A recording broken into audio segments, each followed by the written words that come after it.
Voilà, Madame, Monsieur, merci beaucoup de votre ponctualité qui nous permet de passer à la seconde partie, que dis-je à la seconde, à la deuxième partie, puisque vous méritez quand même une troisième, dont je vous parlerai tout à l'heure, à la deuxième partie de cette matinée consacrée à l'individu, à la foule et à la sécurité, avec notre podium. Je ne vous présente pas les participants à cette table ronde. Est-elle ronde, en fait? Oui. Puisque vous les connaissez. Vous avez, comme moi, Madame, Monsieur, entendu ce matin l'un des orateurs dire que, je cite, « La surprise est inévitable, encore faut-il s'y préparer ». Je ne sais pas, Monsieur le directeur Gaudin, si vous vous êtes préparé à la question surprise qui va vous arriver, mais j'aimerais quand même vous la poser. Vous avez beaucoup parlé, et vous aussi, messieurs, dans la réaction qu'il faut avoir contre la foule, ou pour la foule, pour le citoyen, d'une sorte de prévention, d'une sorte de planification, d'une sorte de recherche du renseignement. Et vous avez beaucoup insisté, Monsieur Gaudin, sur le fait qu'aujourd'hui, la loi en Suisse ne permettait pas d'aller aussi loin que le service de renseignement le voulait. Alors, qu'en est-il vraiment en Suisse? Et puis, avez-vous, sans jeter un regard dans le mar de café, bon espoir que le nouveau Parlement, que vous et moi avons élu il y a quelques jours, ou sommes encore en train d'élire, sera à même de relever ce défi, où vous y voyez un danger qui ne serait ni rouge ni noir, mais plutôt vert, Monsieur Gaudin?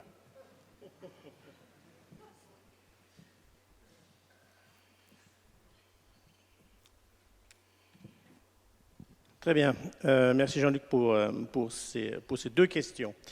La première question concernant la loi sur le renseignement, je dois dire que je suis un directeur du renseignement de la Confédération heureux par la décision du peuple suisse de donner au renseignement de ce pays les moyens de se protéger. Nous avons aujourd'hui une loi sur le renseignement moderne et qui donne au renseignement de la Confédération aujourd'hui des moyens supplémentaires afin de lutter surtout contre le terrorisme, l'espionnage, la menace cyber, la prolifération. Mais on a un talon d'Achille, c'est l'extrémisme. Parce que dans cette nouvelle loi sur le renseignement, le Parlement, donc l'actuel, n'a pas décidé, n'a pas voulu aller aussi loin que le service de renseignement le désirait, parce que l'extrémisme touche naturellement la population suisse. Et pour protéger la population suisse des dérives du renseignement, on a préféré effectivement ne pas donner à l'extrémisme violent ou l'extrémisme, donner au service de renseignement de la Confédération les moyens véritablement de lutter contre ce fléau qui est le fléau de l'extrémisme. Alors, nous voilà maintenant, depuis plus de 2 ans avec cette nouvelle loi sur le renseignement, j'ai aujourd'hui la mission du Conseil fédéral d'adapter cette loi, ce qui est normal, après effectivement 2 ans, le Conseil fédéral a demandé au service de renseignement d'adapter, surtout de manière administrative, d'accord, mais je dois vous avouer que j'irai un tout petit peu plus loin, si j'ai l'appui naturellement du Conseil fédéral, et je vais demander quelque chose de différent au Parlement. Concernant le Parlement, je dois dire que mon expérience de ces 18 derniers mois a été très positive. Positive, pourquoi? Parce que déjà, moi je suis apolitique et je prends chaque conseiller national, chaque conseiller aux États de manière très neutre, et j'ai réussi à me faire accepter aussi bien à droite qu'à gauche. Et les idées aujourd'hui du renseignement, et vous l'avez peut-être vu dernièrement aussi par rapport à la décision du Conseil fédéral d'augmenter les effectifs du service, ne sont pas venues gratuitement. Donc elles sont venues parce que je pense que le Parlement et le Conseil fédéral comprennent aujourd'hui l'importance qu'a le renseignement, qu'a l'anticipation et la détection précoce. Donc j'ai eu l'appui du Parlement, même si encore aujourd'hui, il faudra que je convainque encore les finances, parce que c'est bien aujourd'hui d'avoir une décision du Conseil fédéral, l'appui des commissions de sécurité. Maintenant, j'ai les finances devant moi qui vont me dire comment est-ce qu'on va financer tout ça. Bon, j'allais dire que ce n'est pas totalement mon problème, parce qu'on a une décision, donc on va certainement trouver des solutions. Donc avec l'actuel Parlement, je dois dire, ça s'est très bien passé, et j'ai bon espoir aussi qu'avec le nouveau Parlement, ça se passe très bien. Maintenant, il y a un changement quand même dans ce Parlement, et le changement, ce n'est pas tellement de savoir si les gens sont plus verts, plus rouges, plus bleus ou plus noirs, c'est égal. Le changement, c'est que nous avons beaucoup de nouveaux parlementaires. Et qui dit nouveaux parlementaires, quand ils vont arriver dans les commissions de sécurité, quand ils vont arriver dans les commissions des finances, ils vont dire « Oui, mais, M. Gaudin, pourquoi est-ce que vous êtes arrivé à demander 100 places? Pourquoi pas 150? Pourquoi pas 200 ? Oui, M. Gaudin, pourquoi est-ce que vous voulez faire plus d'efforts dans le domaine de l'extrémisme? » Tout ça, je l'ai déjà expliqué, et ça fait déjà plus de 6 mois. Donc maintenant, il y a de nouveau un travail je dirais, pédagogique à faire avec le nouveau Parlement, à expliquer à des gens qui ne comprennent pas forcément ce que c'est que le renseignement, à essayer de changer même l'image du renseignement, parce que pour certains nouveaux parlementaires qui ont suivi seulement que certaines déclarations sur, par exemple, le fichage des parlementaires, pensent toujours que le renseignement est là plutôt pour observer le citoyen que pour le protéger. Donc c'est un grand travail, et ça c'est mon travail, c'est le travail du directeur, de se présenter devant les chambres, devant les commissions en tout genre, et d'essayer véritablement de faire changer cette image un peu du renseignement. Maintenant, et je terminerai par ça, je suis aujourd'hui le chef de renseignement en Europe le plus contrôlé. Il n'y a pas d'autre système que le système suisse, ça n'existe pas. Hein? J'ai des commissions de sécurité, j'ai les commissions des finances, j'ai les commissions de gestion, j'ai l'instance indépendante de contrôle du renseignement. Donc j'ai une multitude, ou respectivement le Parlement a une multitude aujourd'hui de garde-fous qui bloquent en partie environ 20% de mes effectifs quand même. Parce que pendant qu'on répond à des questions, pendant qu'on répond à des audits, pendant qu'on prend position, je peux vous dire que c'est un énorme travail qui est fait par mes équipes et qui, pendant qu'elles font ça, elles ne font pas autre chose. Mais c'est la loi. Et la loi est la loi, et le renseignement de la Confédération ne se mettra pas dans une situation illégale, donc on fait ce qu'on doit faire. Mais ceci dit, encore une fois, à toutes les critiques qui viennent chez nous sur le prétendu fichage, je les renvoie systématiquement aux commissions de contrôle, parce que j'ai toujours dit aussi, c'est une certaine protection pour moi. Voilà. Merci beaucoup, M. Gaudin. Ça, c'est pour l'échelon confédération. Mais il y a, Hans-Jörg Kaiser, l'échelon des cantons. Alors, est-ce que vous pensez qu'avec un exercice comme celui que vous nous avez présenté, on va améliorer la sensibilité des autorités cantonales à cette problématique du renseignement telle qu'évoquée par M. Gaudin? Parce que nous avons quand même une confédération, mais 26 gouvernements qui font parfois un peu ce qu'ils veulent. La confédération consiste des 26 cantons, n'est-ce pas? Et à l'époque, en 1848, les cantons ont décidé de concentrer certains devoirs au niveau fédéral. Mais ils ont gardé d'autres devoirs, notamment la sécurité publique est au sein des cantons. J'ai l'impression que la sensibilité des cantons vis-à-vis de la sécurité, les défis de la sécurité est assez grande. Il faut naturellement le niveau des gouvernements cantonaux, ça c'est le niveau politique, et il y a le niveau des corps de police, des commandants des corps de police. Là, je suis convaincu que la conférence des commandants de police, elle travaille très bien ensemble, très bien. Là, je suis aussi convaincu qu'il y a beaucoup de nouveautés, d'innovations sont venues de ces commandants, notamment la collaboration vis-à-vis des défis comme cyber, naturellement, vis-à-vis le terrorisme. Il faut beaucoup plus le travail ensemble à travers des frontières cantonales. Ça, c'est terminé, n'est-ce pas? Ce qui me fait dire, M. Koller, et on l'a entendu ce matin, qu'il y a une sorte de mentalité suisse qui dit que l'on travaille entre 8h et 17h, comme un petit peu les contrôles aériens depuis l'aéroport de Payerne. Est-ce que vous observez comme journaliste une mentalité suisse qui serait en retard d'une guerre? Oui. Écoutez, Comme observateur. Comme observateur, oui, j'ai un peu de la peine à répondre à votre question. Oui, c'est un petit peu l'impression qui se dégage. Maintenant, c'est vrai que moi, je ne regarde pas forcément la façon dont on travaille dans ce domaine. Je ne suis pas un spécialiste. J'aurais de la peine, franchement, à dire si en Suisse, on se distingue sur ce plan-là. Jean-Philippe Gaudin? Oui, parce que si on parle maintenant des cantons, je pense que naturellement, l'aspect des cantons dans le domaine de la sécurité est particulièrement important. Comme l'a dit Hans-Jörg avant, la sécurité publique, c'est l'affaire des cantons. Hein. Maintenant, puisque tu posais la question, effectivement, comment la Confédération fonctionne avec les cantons. Alors, dans le domaine, je pense, de la police fédérale et des commandants de police, il y a une grande amélioration qui a été faite ces dernières années. Au niveau du renseignement, c'est exactement la même chose.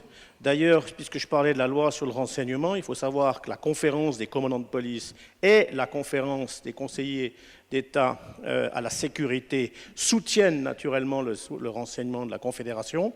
Maintenant, je vais encore discuter la semaine prochaine avec les deux conférences, leur dire merci infiniment de votre soutien, mais cette fois, il ne faut pas que ce soit un soutien. Cette fois, c'est vous qui devez demander. Parce que c'est moi qui viens avec la demande d'avoir encore plus, entre guillemets, de pouvoir, ça ne va pas se faire. Je veux maintenant, j'aimerais, je m'excuse, c'est un peu le militaire qui reprend après, j'aimerais que les cantons aujourd'hui viennent sur la scène fédérale et dire nous avons besoin que le service de renseignement puisse mieux agir dans le domaine de l'extrémisme. Et ça, c'est important. Alors, Hans-Jörg Kaiser, après quoi j'aimerais quand même vous poser une question, parce que... mais mon général, vous avez à côté de vous le plus antidémocratique des Suisses. Je vais vous expliquer pourquoi. Hans-Jörg Kaiser, cette réponse sur les cantons. Oui, ce que le directeur a mentionné il y a 2 minutes, ça c'est vraiment le cas. La collaboration entre la Confédération et les cantons a beaucoup amélioré dans ce domaine.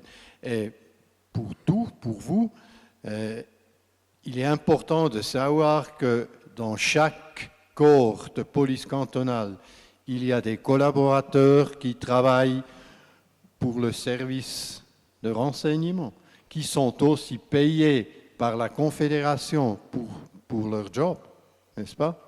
Et nous étions très actifs et aussi très agressifs parfois d'augmenter l'effectivité de ces gens. Et maintenant, je suis tout à fait du même avis. Les cantons doivent dire ce qu'il faut changer au sein de la loi dans cette direction que le directeur a mentionnée. Je disais que vous étiez, Monsieur Kaiser, le plus antidémocratique des Suisses, parce que vous devez savoir, mon général, que le peuple des citoyennes et des citoyens a toujours refusé la création d'une police au niveau de la Confédération. Et voilà ce matin que M. Kaiser nous apprend qu'il y a désormais une police suisse. Il faudrait que vous puissiez nous expliquer en 2 mots qu'est-ce que vous cachez derrière ce mot, parce qu'il est un peu dangereux. Vous en conviendrez. Oui, tu as raison. Le peuple ne voulait pas une police nationale. Alors, on a les corps de police cantonales, et ça, c'est bien comme ça. Mais, lors le défi est très grand, énorme, comme dans notre exercice, il est indispensable que ces corps de police travaillent ensemble très étroitement, oui. Et j'étais absolument content et positif que la conférence des commandants des corps de police cantonale ont préparé une ordre d'engagement pour la police suisse, alors pour toutes ces 26 corps de police. D'accord. Et ça, c'est vraiment une absolue nouveauté. C'est un grand pas en On avant. n'avait jamais ça avant. D'accord. Donc vous portez le chapeau, ou c'est votre bébé, cette police suisse? Oh, on ne sait pas. Non, c'est pas Non. mon bébé. C'est le résultat dans les têtes des commandants D'accord. des corps de police qui ont réalisé qu'il faut se positionner mieux. D'accord. Quittons le microcosme suisse un tout petit instant, mon général, et restons quand même dans le domaine de la loi. Est-ce qu'avec celles qui vous gouvernent en France, les lois, pas les hommes, dans l'activité de la police, de la gendarmerie, vous êtes satisfait de la loi, ou est-ce que aussi vous avez des besoins de la changer, de l'adapter aux nouveaux risques, aux nouvelles menaces? Alors là, on a également, bien entendu, une loi sur le renseignement, et évidemment, nos services de renseignement sont également contrôlés par des commissions parlementaires et puis par du contrôle interne administratif. Mais en tout cas, pour rebondir vraiment très directement sur ce que vient de dire Monsieur le Directeur, nous, en matière, à partir du moment où on arrive à prouver qu'il y a un extrémisme violent, on peut s'y intéresser. Nos services peuvent s'y intéresser. Donc je pense que, au vu de ce que j'ai entendu ce matin, nous, on a un petit peu plus de capacité, effectivement, à travailler sur des extrémismes violents. Voilà. Donc, actuellement, non, on n'a pas en matière de loi sur le renseignement. Alors, nous, la loi a beaucoup évolué parce que nous avons subi, malheureusement, un certain nombre de faits qui, effectivement, systématiquement, nous ont permis de monter en gamme. Donc, aujourd'hui, la menace existe toujours, on l'a encore vu récemment, mais une menace qui est très diffuse et surtout une menace qui est interne, c'est-à-dire des gens aujourd'hui qui sont capables de s'auto-radicaliser dans tout domaine, parce que ça peut être de l'auto-radicalisation à obédience islamiste, mais ça peut être de l'auto-radicalisation animaliste, et c'est un phénomène sur lequel nous travaillons actuellement beaucoup, parce que nous avons eu des attaques sur des abattoirs, mais également des boucheries, enfin des gens qui ont perdu leur outil de travail à cause d'actions violentes, et ça aujourd'hui on peut le prendre en compte avec cette difficulté qu'il y a dans ce type de radicalisation. Il n'y a pas obligatoirement un chef derrière qui coordonne tout ça. Il y a des activistes sur les réseaux sociaux qui lancent des thèmes et puis ensuite viennent se greffer dessus des gens, parfois d'ailleurs qui se rallient à des thèmes pour régler des problèmes personnels et pas obligatoirement parce qu'ils sont radicalisés, mais parce qu'ils trouvent un exutoire à leurs problèmes personnels. Voilà. Je retiens que la loi française ou les lois françaises vous permettent d'agir, mon général. Alors, essayons d'aller un tout petit peu plus loin avec une petite question provocatrice à laquelle je vais vous laisser quelques secondes le temps de préparer la réponse pendant que Jean-Philippe Gaudin va apporter un complément à ceci. La loi, c'est une chose. Les hommes politiques qui l'appliquent sont quelque chose d'autre. Alors, est-ce que vous êtes aussi satisfait de la façon avec lesquelles vos hommes politiques se mêlent de l'opérationnel de la gendarmerie? Jean-Philippe Gaudin, dans quelques secondes, mon général. Je l'ai dit dans mon exposé ce matin, à Genève, en ce moment, il y a un procès d'un activiste animaliste. Il a agressé je ne sais pas combien de boucheries. Oui. Il n'a pas seulement agressé les boucheries, il a agressé aussi les bouchers. Et jusqu'à maintenant, alors, officiellement, il n'a jamais été condamné à des jours de prison. Au bout d'un certain moment, le canton de Genève, respectivement, les magistrats ont quand même décidé de le mettre en prison parce qu'à force qu'il récidive, on l'a mis en prison. Mais encore une fois, les lois existent. Encore faut-il maintenant qu'on applique ceci et qu'on arrête de dire oui, finalement, les extrémistes animaliers, c'est quand même des gens sympathiques. Parce que c'est sympathique de protéger les animaux, bien sûr. Mais ça ne veut pas encore dire qu'on a le droit de caillasser les boucheries, d'envahir les abattoirs, de chasser les chasseurs, ben oui, c'est comme ça, de détruire des miradors de chasse dans les forêts. Non, il y a des lois dans ce pays qui doivent être respectées. Ce n'est pas parce que ça part d'un bon sentiment, enfin, a priori, qu'on doit tout laisser faire. Et j'espère qu'effectivement, il y aura une décision du canton de Genève concernant maintenant cet activiste qui mérite quand même aujourd'hui la prison ferme. Donc de la justice genevoise. Mon général, les forces sécuritaires coincées entre marteau et enclume, coincées entre la foule et le pouvoir politique. Alors est-ce que le pouvoir politique est un appui ou parfois une encouble? Alors, avant de répondre à ça, je voudrais juste rebondir sur le mot important qui vient d'être prononcé, c'est la justice. C'est-à-dire que nous, forces de sécurité, nous sommes là pour faire des constatations, établir des faits que nous livrons à la justice, et c'est à la justice de décider ce qui est légitime ou de ce qui est illégitime. Et quand je parle d'animalistes qui ont été traduits, qui ont donc attaqué des boucheries, ils ont été jugés par la justice. Hein, on est bien allé jusqu'au bout de la chaîne. Donc nous, il faut qu'on s'organise justement avec le politique pour être en mesure de fournir à la justice des preuves les plus tangibles possibles. Et c'est bien pour ça que j'ai insisté tout à l'heure sur tout ce côté recueil d'informations, mise en œuvre d'une procédure, parce qu'il ne s'agit pas d'aller faire des rafles et de dire voilà, on a pris X personnes, c'est tous des méchants. Non, il faut qu'on puisse individualiser chaque acte. Et donc ça, on le travaille avec la justice, et évidemment, le dialogue avec le politique est permanent. Le cabinet du directeur général de la police nationale et du directeur général de la gendarmerie nationale sont un étage au-dessus du cabinet du ministre. Nous sommes en contact avec l'autorité politique en permanence, et le dialogue avec l'autorité politique est permanent. Permanent, constructif. Après, je n'arriverai pas, hein, je crois que je ne vais pas arriver à vous arracher un aveu, mon général.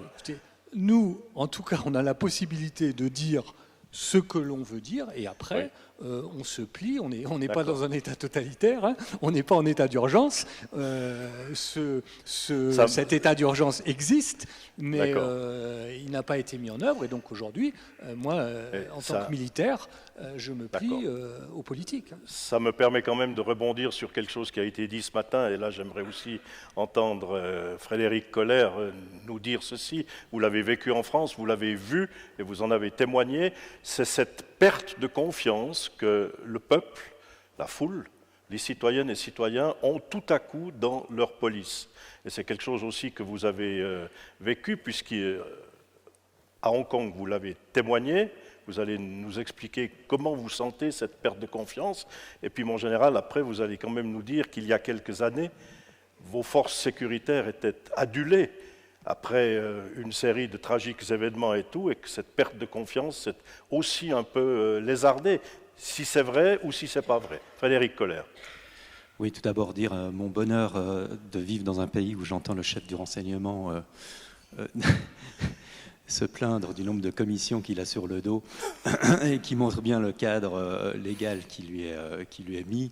Et je pense que c'est très sain qu'il ait à batailler face à ces commissions. Ensuite, il y a peut-être une question d'équilibre et les menaces évoluent. Et évidemment, je pense que le cadre légal doit aussi évoluer. Mais je trouve ça évidemment très sain, cette dynamique, cette dialectique. Surtout quand on revient de Hong Kong.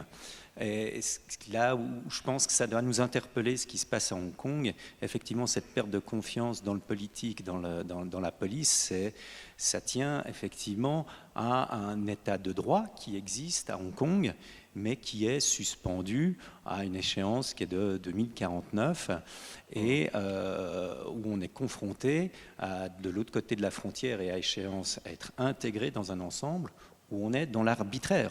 Soyons très clairs, de l'autre côté de la frontière, il y a toute une série de lois qui ont été mises en place, qui sont très bien. Il y a une constitution qui est excellente, enfin peut-être j'exagère un tout petit peu, mais qui est très bien foutue en Chine. Il y a juste un tout petit problème, c'est que la constitution, elle s'inscrit en dessous, sous la direction du Parti communiste.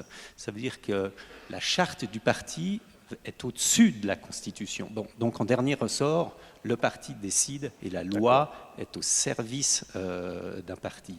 Et évidemment que là se joue à Hong Kong la défense d'un mode de vie dans un cadre qui est celui d'un état de droit, même si, une fois de plus je le rappelle, Hong Kong ne fonctionne pas sur un mode démocratique. C'est ce qu'est un peu le paradoxe. On est vraiment dans un entre-deux mondes. Et ce qui se passe à Hong Kong, c'est qu'on veut se raccrocher à un monde et ne pas tomber complètement dans un autre, quand bien même la souveraineté de Hong Kong est indiscutablement chinoise. Donc cette perte de confiance de la population dans sa police, c'est des actions de la police qui l'ont ébranlé? C'est des actions de la police, mais je pense que ça, c'est un peu l'écume d'une certaine manière. C'est la vraie raison, la cause là derrière, elle est politique. Elle est essentiellement, voire uniquement politique. La police n'est jamais qu'un instrument des autorités de Hong Kong. Et l'évolution du mode d'action de la police et de l'image de la police vient du fait d'une incompréhension de nombreux Hongkongais, en tout cas, qui ne reconnaissent plus leur police dans son type d'engagement, et où on a l'impression que justement cette police agit désormais non plus comme c'était le cas auparavant, mais sur quelque chose qui ressemble de plus en plus au mode opératoire qu'on voit sur le continent. Et donc là, effectivement, il y a un vrai rejet. Merci Frédéric Kohler. C'est lézarde dans la confiance, mon général. Alors, vous les constatez aussi aujourd'hui? Bien sûr, mais c'est malheureusement intrinsèque à notre métier. On est la police qui protège, et puis on est la police, à un moment donné, qui réprime. En fonction des situations, on va plus placer le curseur dans un domaine ou dans un autre, mais la volonté aujourd'hui d'être la police ou la gendarmerie qui protège a bien été affirmée par nos deux derniers ministres avec la mise en place de la police de sécurité du quotidien. C'est-à-dire que c'est assez facile pour nous de ne rentrer que dans une logique que je vais appeler police-secours, c'est-à-dire intervention, il se passe quelque chose, on vient et on ne fait que ça. Si on ne fait que ça, on perd une partie de nos missions, qui est la mission de protection, d'aller au contact de la population. Et donc justement, aujourd'hui, notre défi à nous, et c'est les directives que je donne à mes troupes, c'est de bien placer le curseur en permanence entre prévention, entre justice et donc investigation et intervention. Et donc en fonction de la situation, nous déplaçons en permanence ce curseur. Mais je crois que si on était aimé tout le temps par tout le monde, il y aurait quelque chose de suspect. On est bien obligé, ça voudrait dire qu'on est peut-être laxiste. Voilà. Donc voilà, c'est intrinsèque, je crois, à notre métier. Comment vous faites, mon général, on va terminer par là, comment vous faites pour faire comprendre à votre gendarme, à votre policier, devant les manifestants, qu'il faut agir selon ces grands principes que vous venez d'évoquer? Eh bien, c'est justement pour ça qu'on a créé l'école de Saint-Astier. Ouais. On l'a créée quand? En 69. Après mai 68, on a tiré les enseignements de la crise de mai 68. On a vu qu'on avait des forces mobiles qui manquaient d'un certain nombre de technicité, et donc on a créé cette école.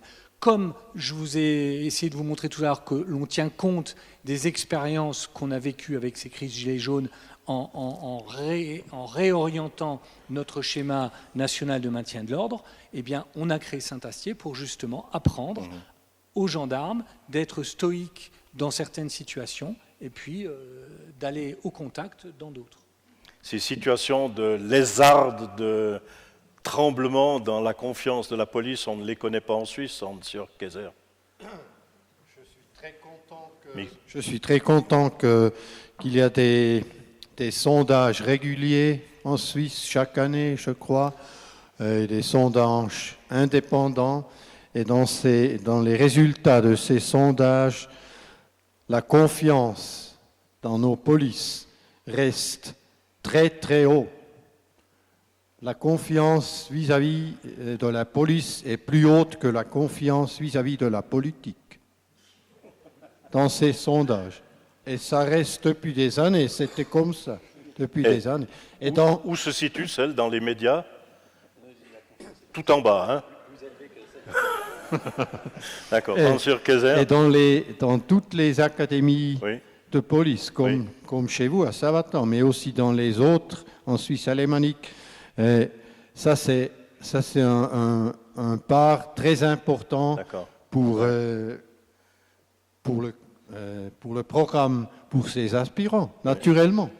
Monsieur le directeur du SRC. Je me pose la question là, de quoi parlons-nous? Je ne veux pas revenir sur le cas de Hong Kong et de sa police, que je ne connais pas ce système de police à Hong Kong. Nous avons quoi? 66 millions de Français à la louche. Combien est-ce qu'il y a eu au maximum de gilets jaunes dans une journée? On est monté à 30 000, pas plus. Oui, voilà. Donc 66 millions, 30 000. 30, 40 000. Ouais. Voilà, manifestants. Bien, première chose. Simplement pour remettre un peu le curseur. Deuxièmement, on dit que la police est mal aimée. Je pense que sur les 66 millions de Français, je pense que les 3/4 de ces Français vous diront que ce n'est pas vrai. Bien sûr, on va parler, parce qu'on voit les émissions de télévision, le matraquage, etc.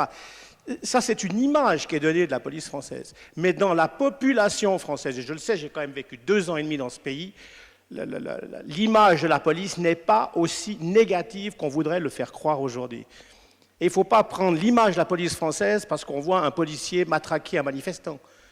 Mais même si c'est une image qu'on veut dire, et là je rebondis sur ce qu'on appelle les opérations d'information aujourd'hui, je rebondis sur les gilets jaunes. Si pendant les actions des gilets jaunes, on en a encore parlé hier, vous aviez regardé Russia Today, et vous montrez uniquement les images de la police française qui matraquait les manifestants. Ils disaient, voilà comment la France traite sa population. Donc attention aussi à dire, ouais, il y a des lézards, tout ça. Je ne suis pas sûr de ça. Je ne suis pas sûr. Je pense que la population française est toujours derrière sa police et sa gendarmerie. En général.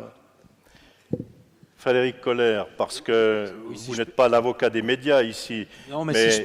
Oui. Non, allez-y. Non, si je peux juste rebondir là-dessus, je pense que, alors là, je rejoins complètement ce qui vient d'être dit. Je pense qu'on vit dans une société, on savait une société de la communication, une société de l'information, et l'information va être de plus en plus, c'est déjà le cas à mon sens, mais un enjeu guerrier. Et là, je pense qu'il ne faut pas être dupe. On est entré dans une phase qui est celle de la guerre de l'information. Elle se joue entre États, elle se joue entre groupes sociaux. Et je pense effectivement, là j'élargis peut-être un petit peu le débat, mais c'est pour nos démocraties une interrogation qui pour moi devient majeure. La fragilité de nos démocraties, nos États démocratiques et du système, de nos systèmes médiatiques également, devrait nous interpeller. Et je pense que jusqu'à tout récemment, on était assez démunis. Et quand j'entends M. Gaudin, qui effectivement pour lui, c'était devenu une priorité sur cette notion de opération d'influence, comme on peut appeler ça. Moi, j'appelle ça plus guerre d'information. Je l'observe depuis un certain nombre d'années. Et c'est vrai qu'il y a un potentiel de déstabilisation des États démocratiques qu'on constate aujourd'hui avec la montée de ce qu'on appelle le populisme, appelez ça comme vous voulez. Et je pense qu'en France, on l'a vu lors de la dernière élection présidentielle, c'était quand même très intéressant ce qui s'est passé. On l'avait avec les États-Unis, le Brexit, et la Suisse n'est pas complètement à l'abri de cela non plus. Sans me faire à mon tour l'avocat du temps, donc du journal, quel est le poids que vous pouvez donner dans l'opinion publique avec un journal de réflexion, d'analyse, d'opinion, et face en fait à l'immédiateté de l'information et à la diffusion quasi permanente de ces images que l'on voit, sur lesquelles on va revenir encore dans une minute. Est-ce que la presse arrive à faire le poids ? C'est compliqué puisque vous savez que la presse est en crise, donc on a supprimé beaucoup de postes, il y a de moins en moins de journalistes dans les journaux traditionnelle. Et à l'inverse, avec l'émergence d'Internet et des réseaux sociaux en particulier, on est bombardé en continu d'informations, de ce qu'on appelait à un moment donné des journalistes citoyens. On s'est rendu compte que n'est pas journaliste qui veut, c'est quand même un métier, puis il y a une contextualisation, une hiérarchisation, etc., de l'information qui est le métier de journaliste. Et on est effectivement non pas complètement démunis, puisqu'on connaît les règles du métier, mais sous une pression de l'immédiateté qui est compliquée à gérer, de l'image aussi qui est de plus en plus compliquée à décrypter. Et il faut savoir parfois dire non ou freiner par rapport à un phénomène d'information qui circule, qui prend de l'ampleur, ce qui fait le buzz. Voilà. Il y a quelques années, on disait ça fait le buzz, donc tout le monde s'agglutine là-dessus et on ne veut pas rater cette information de peur que le concurrent la sorte avant. Et on en est revenu un petit peu. Ça, je crois que les choses se sont un petit peu améliorées, mais on est quand même toujours sous cette pression-là. Général Giré. Oui, encore un exemple très précis pour aller dans ce sens-là. Tout à l'heure, je vous ai montré l'image d'un véhicule blindé, donc avec ce petit drapeau. Bien. Nous mettons en place des dispositifs de manière à suivre ces images et de pouvoir donner des explications.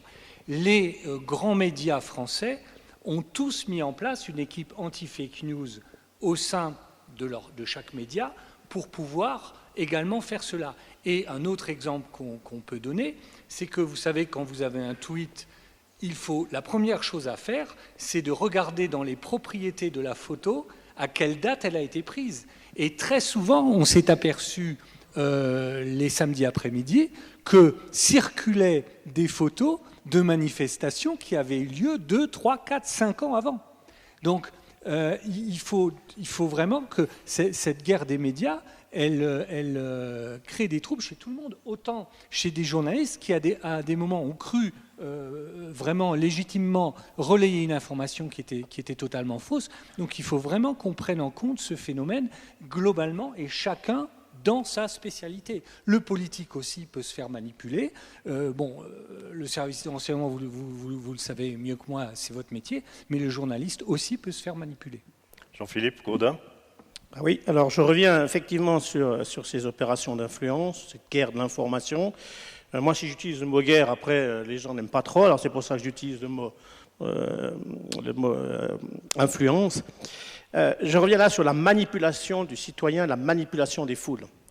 Nous avons encore beaucoup de peine dans ce pays à croire que quelqu'un aimerait véritablement faire du mal à notre pays. C'est comme je disais, on vit dans cette bulle artificielle de sécurité, on n'a pas eu d'attentat terroriste, on s'occupe de faire des ponts entre les nations, alors qui voudrait s'en prendre à la Suisse? Et quand j'ai parlé pour la première fois dans le Conseil de sécurité du Conseil fédéral des opérations d'influence pour les élections fédérales, on m'a dit « Ouh, non, mais c'est pas possible. C'est pas possible, il n'y a personne qui veut prendre influence en Suisse là-dessus. » Alors que dans toutes les élections des pays voisins et des pays au nord, il y a eu chaque fois des opérations d'influence. Il est vrai qu'en Suisse, avec 26 cantons, c'est quand même compliqué de faire une opération d'influence. En France, il y a une présidentielle, donc voilà, quand tout est centralisé, c'est beaucoup plus simple. Maintenant, nous devons faire très attention dans le futur à nos référendums et à nos initiatives, parce que là, ça va intéresser. Et derrière les opérations d'influence, ce n'est pas seulement des médias. Les opérations d'influence, il y a des États derrière. Je vous ai parlé de la Russie avant, je pourrais vous parler d'autres États qui ont d'autres intérêts que la Suisse. À la fin de l'année, prochaine, en octobre l'année prochaine, nous allons avoir une votation stratégique en Suisse sur l'acquisition d'un nouvel avion de combat pour notre armée. Et je peux déjà vous dire qu'ici, il y a des nations qui n'en veulent pas. Et probablement que là, nous devons être vigilants sur les opérations d'influence qui vont être montées pour influencer notre population à peut-être rejeter ce référendum. Donc nous devons aujourd'hui être particulièrement vigilants. J'ai réussi au forceps à mettre les opérations d'influence dans la mission de base du renseignement de la Confédération, mais c'était au forceps. Donc on n'est pas encore arrivé, nous, dans cette... on est vraiment encore dans la phase d'apprentissage.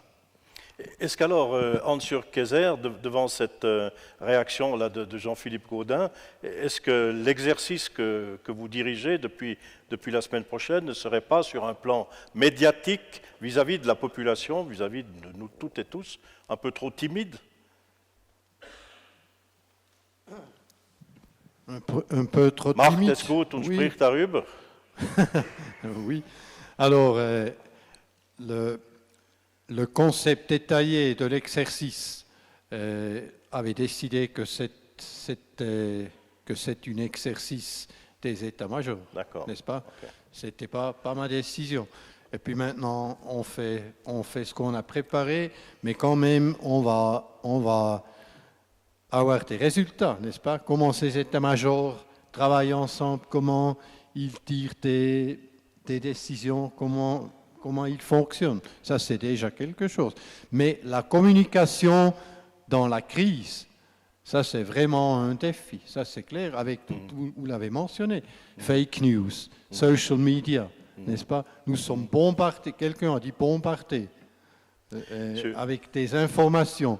Et monsieur et madame normal dans le village ne peuvent vraiment pas comprendre et recevoir une image qui est plus ou moins réelle. C'est ça, c'est vrai. Restons une seconde sur l'image, mon général. Le policier, le gendarme en action devrait être prêt en fait à justifier ou à prouver ou à témoigner de ce qu'il a fait. Quelles sont les expériences que vous avez faites avec les caméras embarquées de vos forces sécuritaires? Justement, j'ai dit tout à l'heure qu'un point très important, c'était la préparation de l'action. C'est-à-dire qu'il faut s'engager avec, et là je reviens, je n'invente rien, c'est un raisonnement purement militaire, hein, avec un raisonnement et avec un ordre. Et cet ordre, il doit être traçable.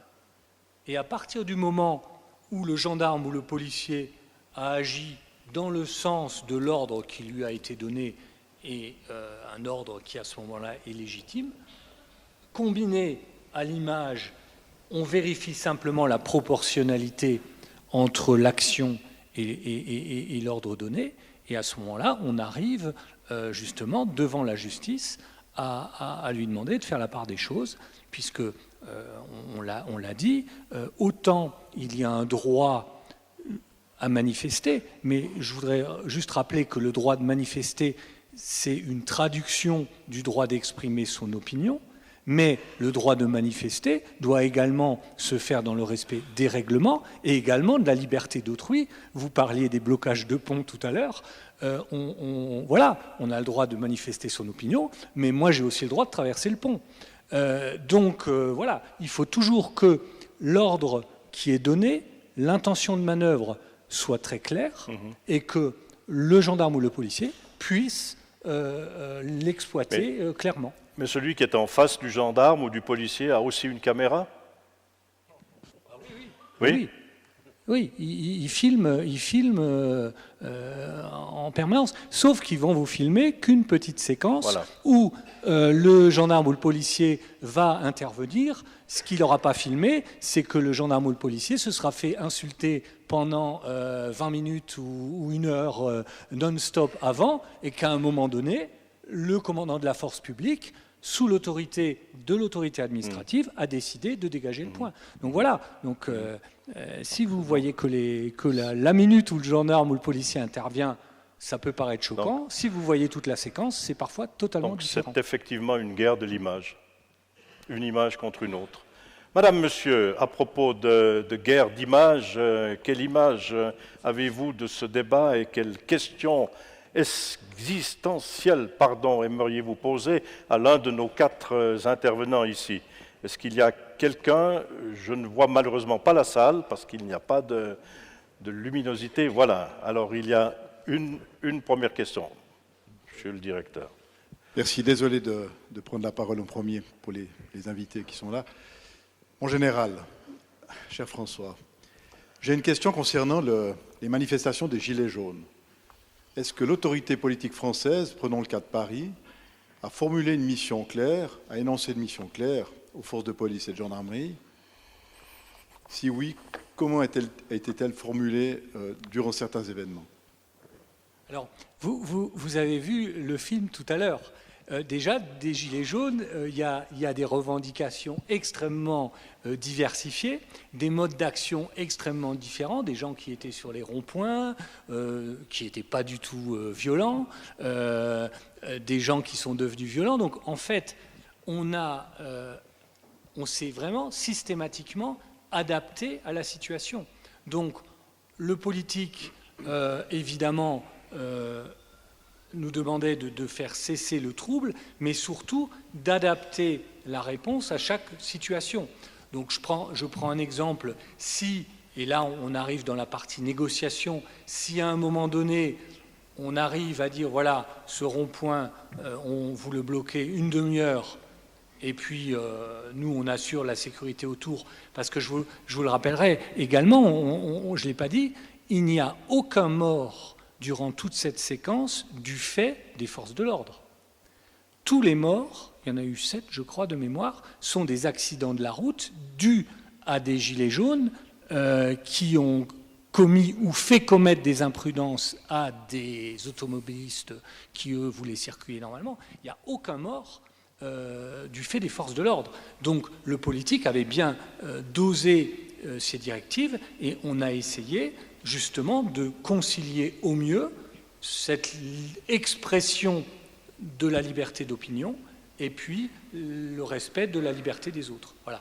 Mais tout ça, effectivement, a été très compliqué parce qu'il y a eu des périodes de tension extrêmement fortes. Et là, on y a répondu par ce que je vous ai expliqué, la manœuvrabilité, la réversibilité, la prise en compte de la manœuvre image, etc. Donc si on regarde sur un temps finalement qui paraît long quand on vit l'événement, de novembre à avril, disons, mais finalement la situation a été bien maîtrisée et je l'ai dit tout à l'heure, au G7, il s'est strictement rien passé. Une autre question dans la salle, puisque l'une de nos collaboratrices est prête à vous rejoindre avec un microphone. Je ne vois aucune main qui se lève. Messieurs, une barricade ferme la rue, mais elle ouvre la voie. Allez, je me rajeunis, je reviens à ce cri de 1968. Est-ce que c'est une nouvelle forme de démocratie à laquelle nous sommes aujourd'hui confrontés? Et si oui, quelles sont ses chances de succès? Frédéric Kohler. Bon, ce qu'on voit ici en Suisse, dans le discours, mais je pense au niveau européen, c'est cette notion de désobéissance civile qui revient très fortement. C'est assez frappant. C'est assez inquiétant dans le sens où c'est symptomatique de quoi? D'une perte de confiance dans les institutions démocratiques. Et ça, je pense, c'est un signal qui est très très inquiétant. Je veux dire, ce qui se passe à Hong Kong, ce que je décrivais, c'est un cas très particulier. On est sur une ligne de front, c'est emblématique. Je pense que ça doit nous interpeller, mais on est dans un contexte très différent, où on a une vraie dictature qui est en place. Ici, en Europe, on est quand même dans des systèmes qui fonctionnent maintenant bientôt depuis 70 ans, avec une paix, une prospérité, et tout à coup, on voit que, finalement, il y a une contestation, un doute sur la légitimité même des élections. Et là, quelle est la bonne réponse? Je pense qu'elle est très compliquée à donner. Jean-Philippe Gaudin. Alors, je suis très content, effectivement, que ce soit effectivement quelque chose qui interpelle aussi les médias. Désobéissance civile, ou incitation à désobéissance civile, incivilité. C'est devenu quand même ces derniers temps, et dans beaucoup de pays, pas seulement en France avec les Gilets jaunes, mais dans beaucoup de pays, également chez nous, quand effectivement on appelle des collégiens, les gymnasiens à quitter les écoles le vendredi pour aller manifester dans les rues, je ne pense pas que ce soit un très bon signe. Mais je pense que le problème est bien à prendre en amont. Regardez également ce qui se passe dans les écoles, avec les professeurs, qui sont systématiquement confrontés aux parents pour pas grand-chose, pour une note, pour un demi-point ou par une remarque qu'aurait fait le professeur à une élève. Et aujourd'hui, vous avez les parents qui viennent, et ça ne suffit pas, ils viennent encore avec leurs avocats. Et il faut remonter effectivement très en amont pour voir quels sont les problèmes que nous avons aujourd'hui. Aujourd'hui, pousser à l'incivilité, à la désobéissance civile, ça devient presque quelque chose de normal. Donc c'est très inquiétant. C'est très, très inquiétant. Mais encore une fois, comment réagir par rapport à cela? Simplement, les médias de leur côté, le renseignement d'un autre côté, la police, les politiques, c'est à nous de réagir, c'est à nous, je dis tous ensemble, de réagir par rapport à ce que j'appelle moi ce nouveau fléau. Et vous, mon général, face à ces nouveaux fléaux? Totalement, vous l'avez dit très justement, il y a une crise d'autorité qui démarre effectivement à l'école, hein, qui démarre par la démission de certains de prendre un certain nombre de responsabilités. Vous avez une crise de société, hein, il y a effectivement un problème d'industrialisation, de désindustrialisation, d'où d'ailleurs le phénomène écologique qui monte, et l'affaire Greta Thunberg, hein, dont vous faisiez allusion. Voilà. Donc on est dans une profonde transformation de la société. Il s'agit pour nous, toujours, comme j'essaie de le dire, de faire la part de cet équilibre, d'à un moment donné comprendre les évolutions de la société. Et c'est bien pour ça qu'on travaille sur la compréhension du phénomène de qui sont les manifestants. À Notre-Dame-des-Landes, il y avait des gens qui croyaient dans leur projet écologique, et moi je veux dire, ils n'ont pas plus raison qu'un autre. Donc ces gens-là, il faut être capable justement de les laisser s'exprimer, hein, mais il ne faut pas que les gens qui ont des choses à dire qui sont peut-être différentes soient systématiquement phagocytés par des gens qui veulent tout détruire et passer d'une extrême à l'autre. Et nous, c'est notre métier, c'est notre difficulté, et c'est pour ça qu'on se forme, c'est pour ça qu'il y a une académie à Zavatan, c'est pour ça qu'on a des écoles, c'est pour se former et pour essayer de répondre à la crise de la société. Reste pas moins, Hans-Jörg Kaiser, que l'on entendait aussi ce matin que plusieurs de ces manifestations, et notamment ce que vous expliquiez, Frédéric Koller, les manifestations, les mouvements de foule augmentaient parce que le pouvoir politique n'avait pas suffisamment répondu, ou pas répondu suffisamment tôt, ou quoi. Alors, ancien conseiller d'État, vous l'êtes, actif en politique, vous l'êtes encore. Est-ce qu'aujourd'hui, en Suisse, le politicien n'écoute pas suffisamment la rue? La rue, la foule. Jean-Philippe Gaudin, la question est mauvaise. Non, elle n'est pas mauvaise. Hans-Jörg Kaiser. Elle n'est pas mauvaise. Mais nous avons écouté maintenant les réponses concernant la crise de nos systèmes peut-être, la pression de la société. Moi, je suis de l'avis que en Suisse, certainement, avec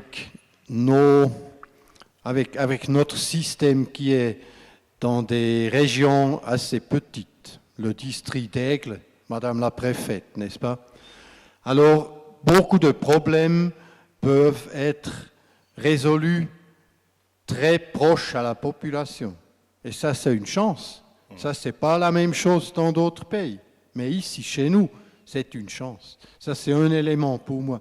Un deuxième élément, c'est le fait que notre pays, notre population, je dis en allemand, ist im Wohlstand ertrunken.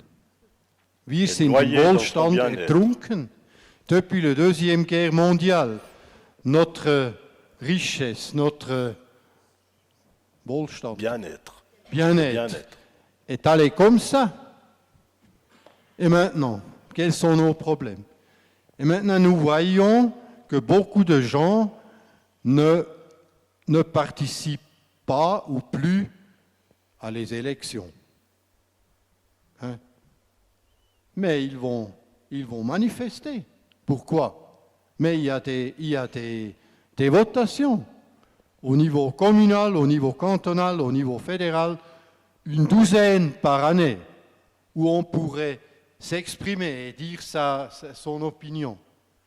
Alors, et là, je suis sûr que dans les écoles, à chaque niveau, il est important d'enseigner les enfants avec tous ces éléments autour. Et parfois, j'ai l'impression que ça manque. Jean-Philippe Gaudin.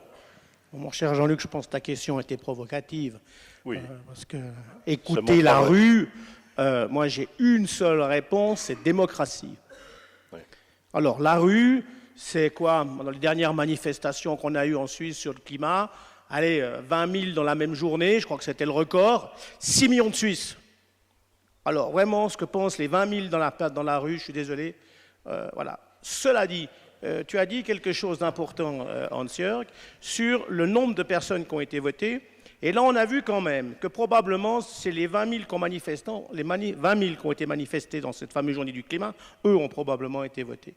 Ceux qui n'ont pas été votés, à contre-parésie, c'est plutôt les conservateurs qui, eux, commencent aussi peut-être à perdre un peu espoir dans cette démocratie. Mais je suis on a vu aussi dans les résultats des élections, il y a eu moins de gens qui ont été votés et il y a eu une vague verte qui a été faite. Donc il ne faut pas s'imaginer, les gens qui sont pour l'écologie, aujourd'hui, ils ont été votés. C'est les autres qui n'ont pas été votés. Et je dois dire franchement que dans notre pays, en tout cas, qui est un pays où la démocratie est sacro-sainte quand même, et heureusement qu'elle l'est, on ne va quand même pas commencer à écouter la rue.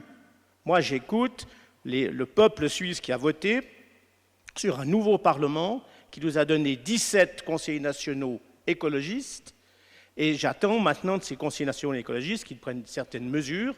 Et j'espère qu'ils auront même du succès par rapport aux manifestations qui auront peut-être, qui vont continuer à rester pacifistes ou respectivement qui vont empêcher la violence.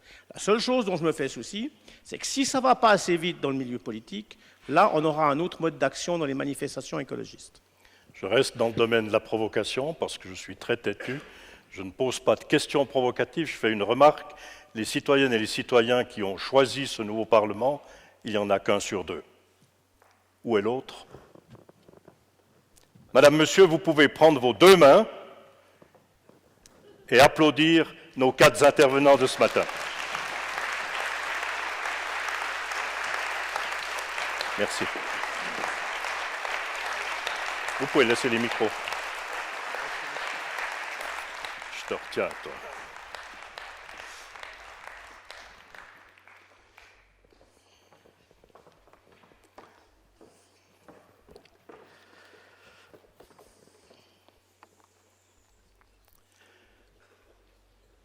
Je vais maintenant parler sous la surveillance de Monsieur le chef du service de renseignement de la Confédération. Je vais demander à notre directeur, le colonel Alain Bergonzoli, de nous apporter son message, qui sera le message de clôture, avant que je ne vous donne encore 2-3 indications très pratiques. Mon colonel, s'il vous plaît.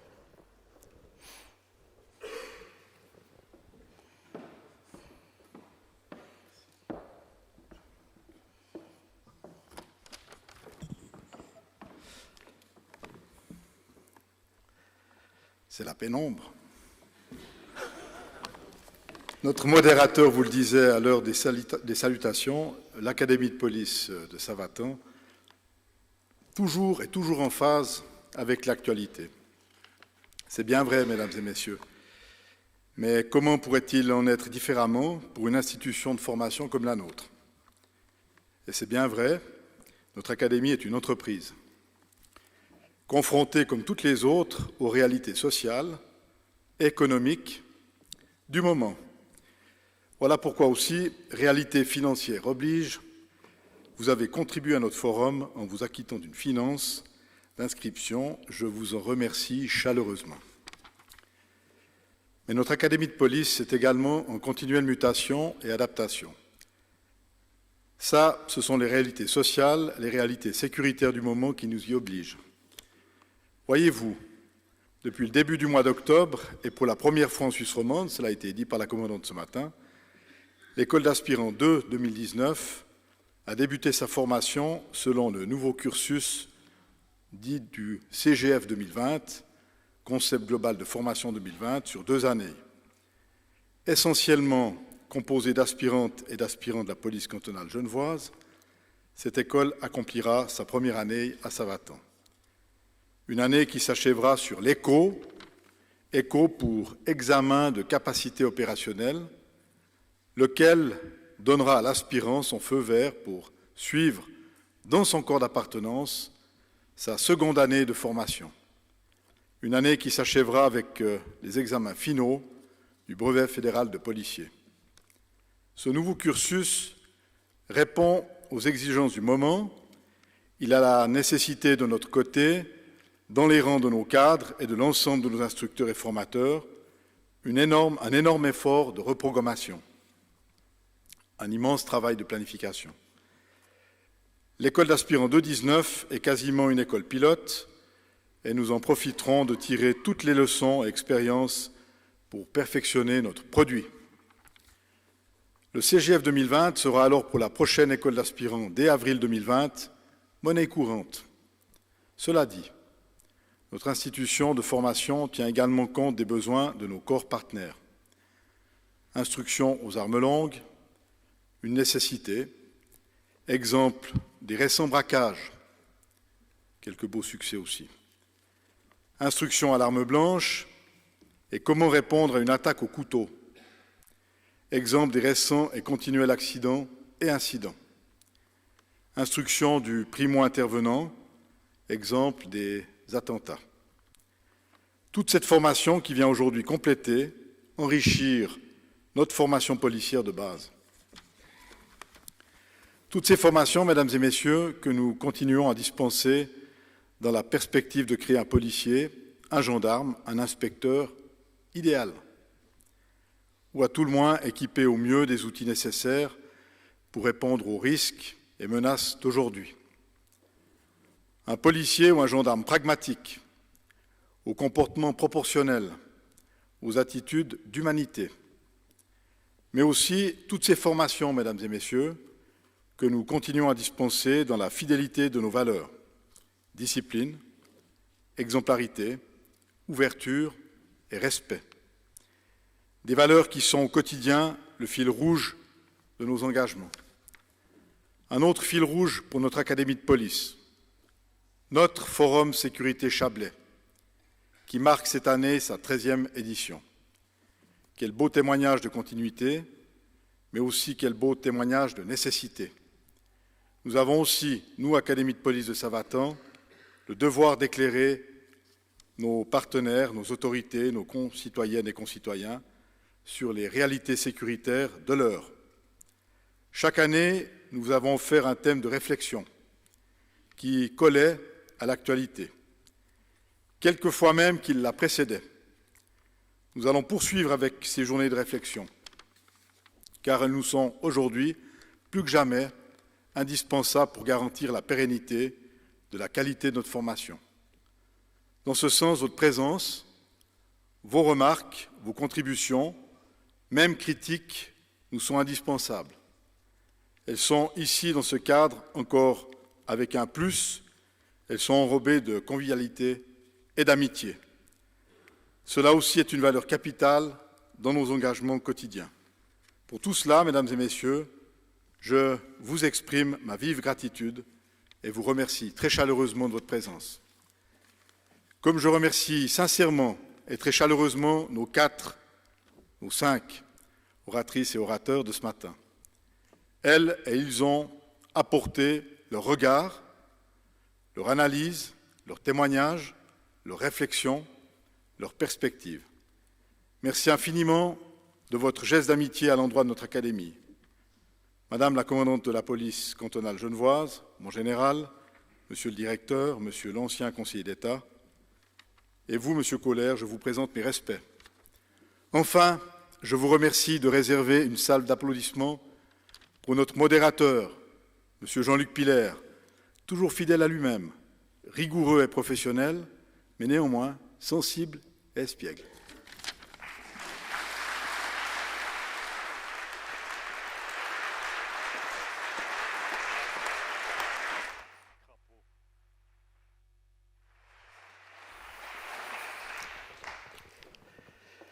Merci, mon colonel, pour votre message sur la formation de l'académie, la formation policière, qui est le travail au quotidien de tous mes collègues.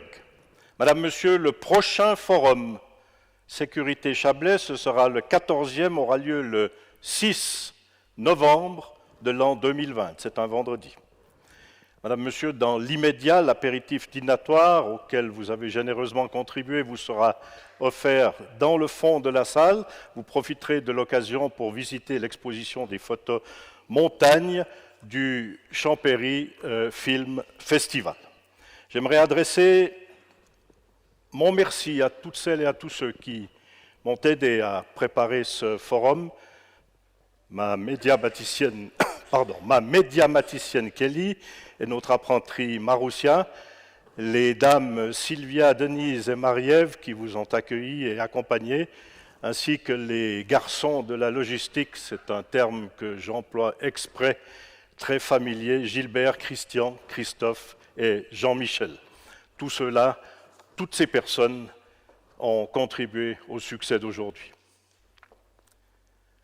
Madame, Monsieur, il est mort en 1944, en juillet, au large de Marseille. Il avait étudié au Collège Saint-Jean à Fribourg entre 1915 et 1917.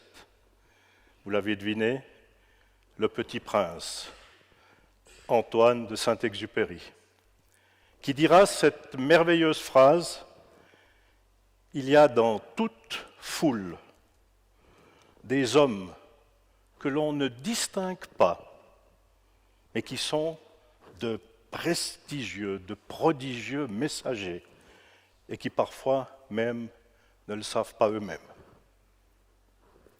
Madame, Monsieur, dans notre petite foule d'aujourd'hui, ici rassemblée à Champéry, au Palladium, vous êtes chacune et chacun de fantastiques messagers de la sécurité. Mais ça, vous le savez, continuez cet engagement. Nous en avons, notre pays en a besoin. Madame, Monsieur, ainsi se termine ce 13e Forum Sécurité Chablais. Je vous souhaite une bonne continuation de journée. Au revoir et merci.